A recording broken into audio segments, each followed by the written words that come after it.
What's going on, everybody? Crazy Dog back with my Browns Titans Week 3 preview. As my 1-1 Cleveland Browns are back in the dog pound this week, coming off an emotionally grueling loss last night in Pittsburgh, in a game where the defense was balling out.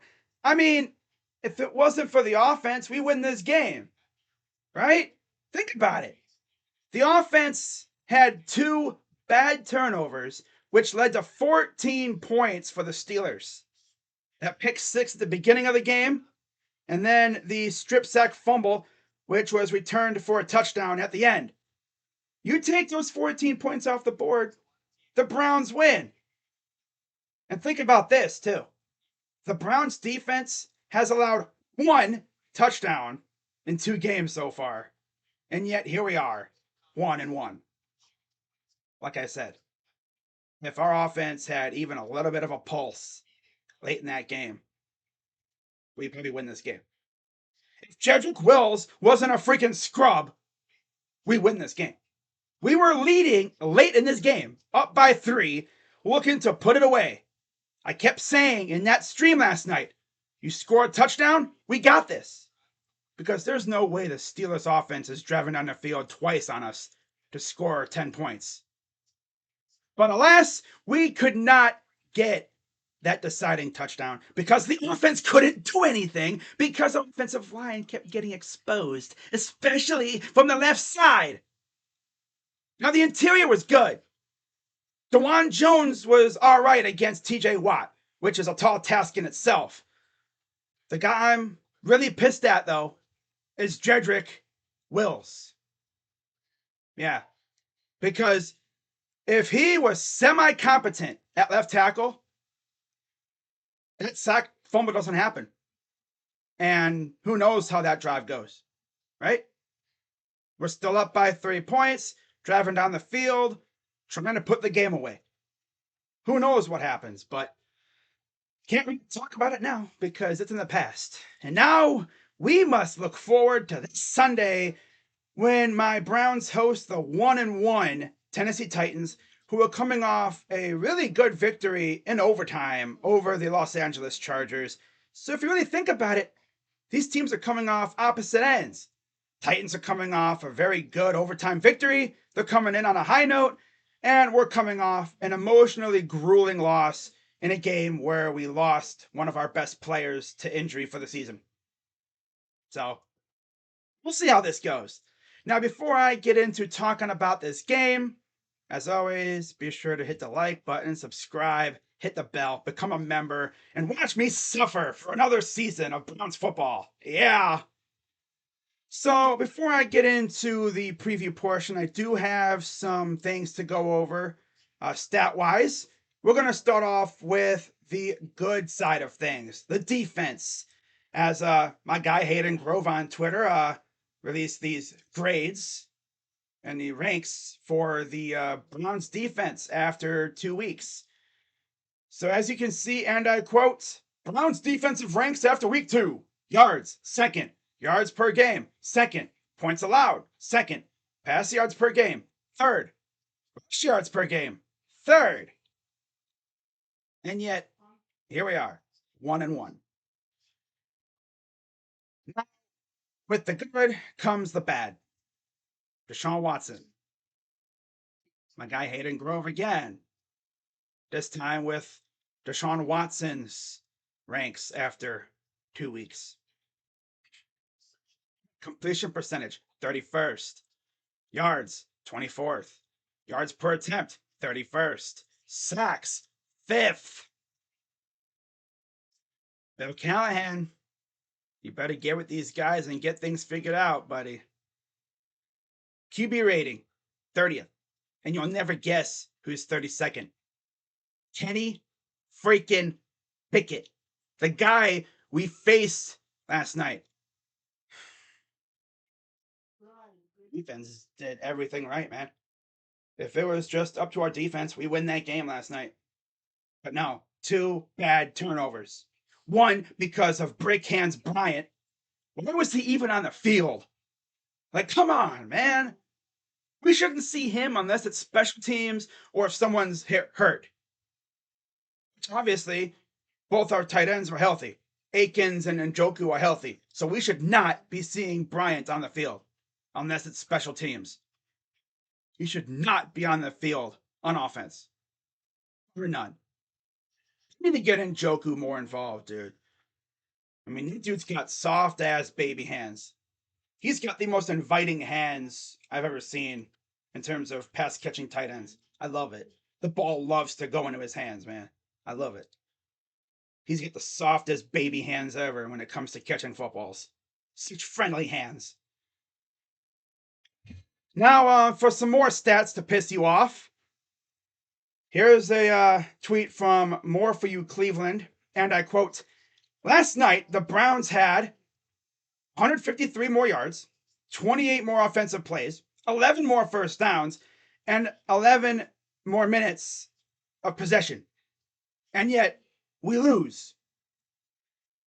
And here's another stat tweet to piss you off from Zach Jackson, and I quote, "The Steelers did not run a play in the red zone.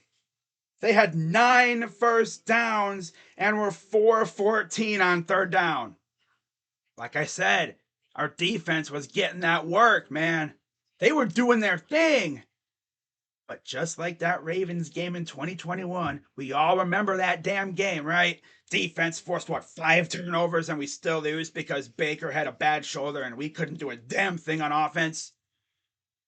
Well, this was pretty much the same thing, except our quarterback really couldn't do much because we lost our safety net.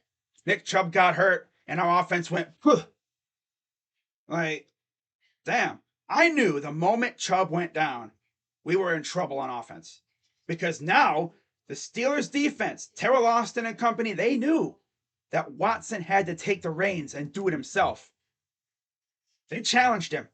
And unfortunately, didn't really work out. Now, Watson did make some good plays, but yeah, when your left tackle is a bona fide statue, you're not in a good spot.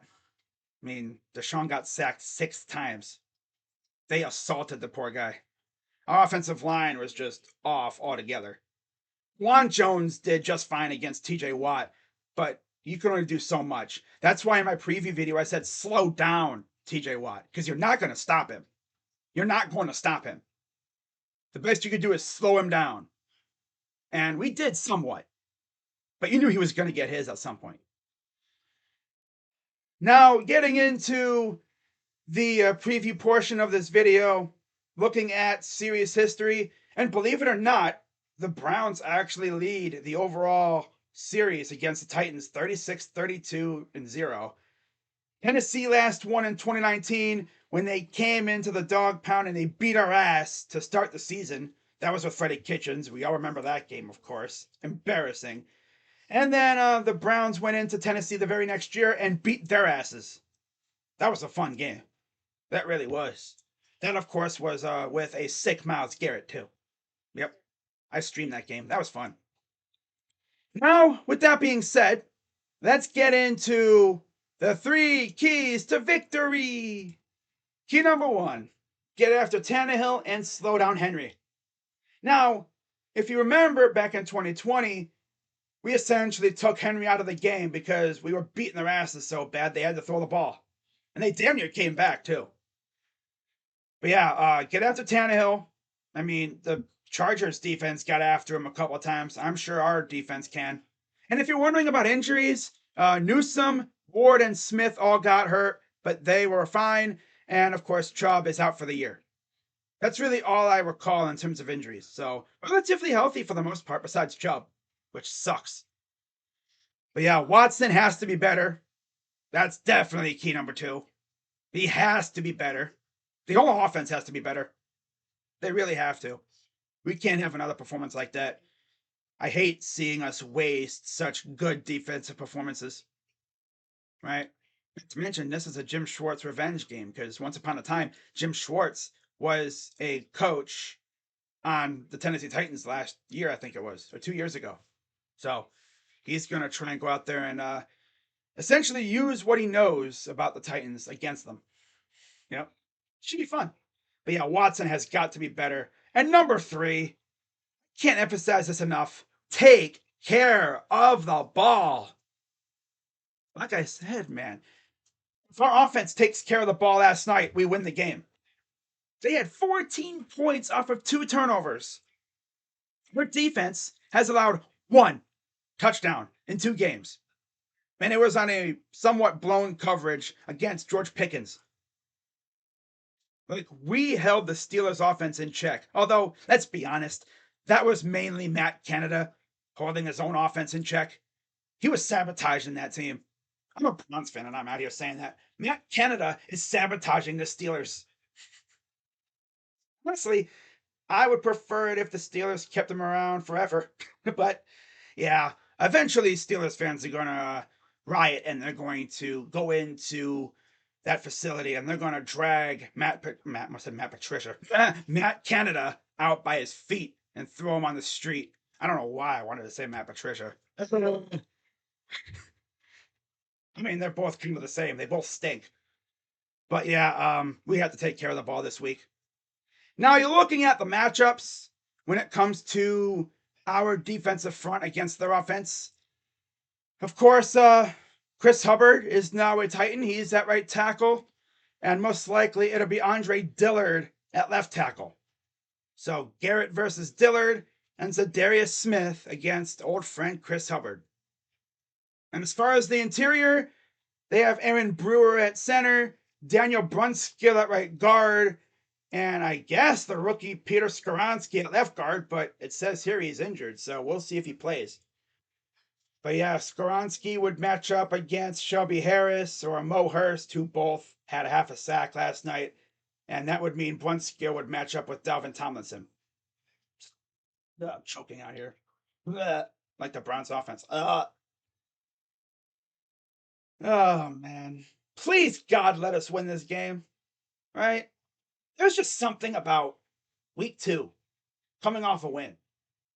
Like I said earlier, we haven't won back-to-back games to start a season since 1993.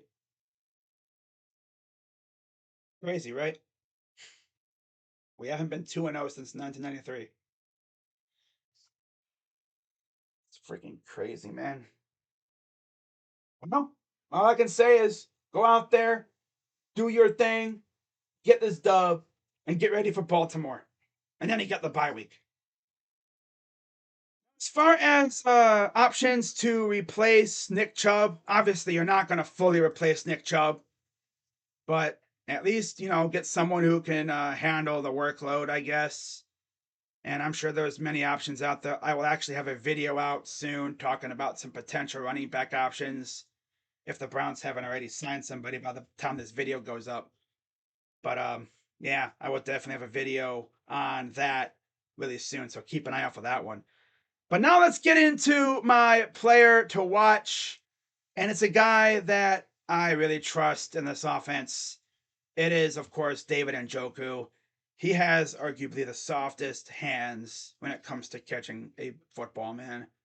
I used to call him David Ndropku, and it's pretty clear he took that to heart and he got offended by that because he went out there and he put in work.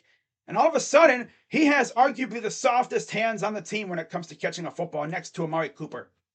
He has glue hands. Straight up. Rarely drops passes. If you put it right on the money, he'll catch it. I saw this dude literally make a couple leaping catches last year, especially in that Bucks game.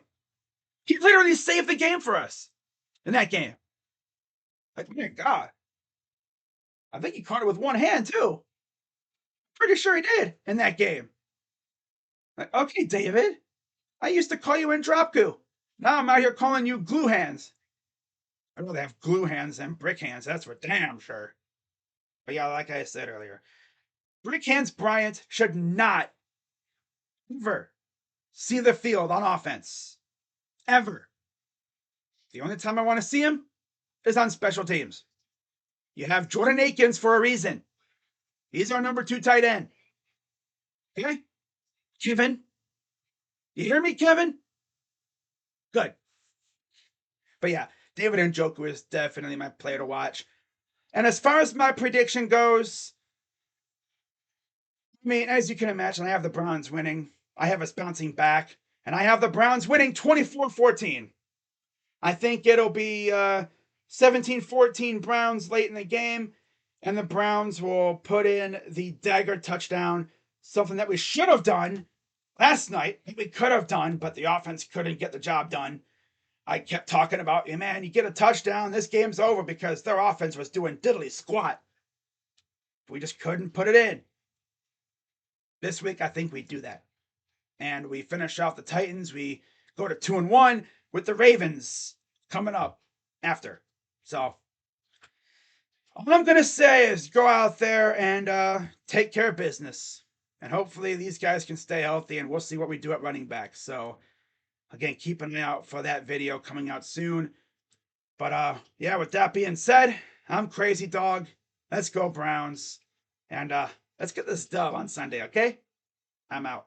Bye-bye.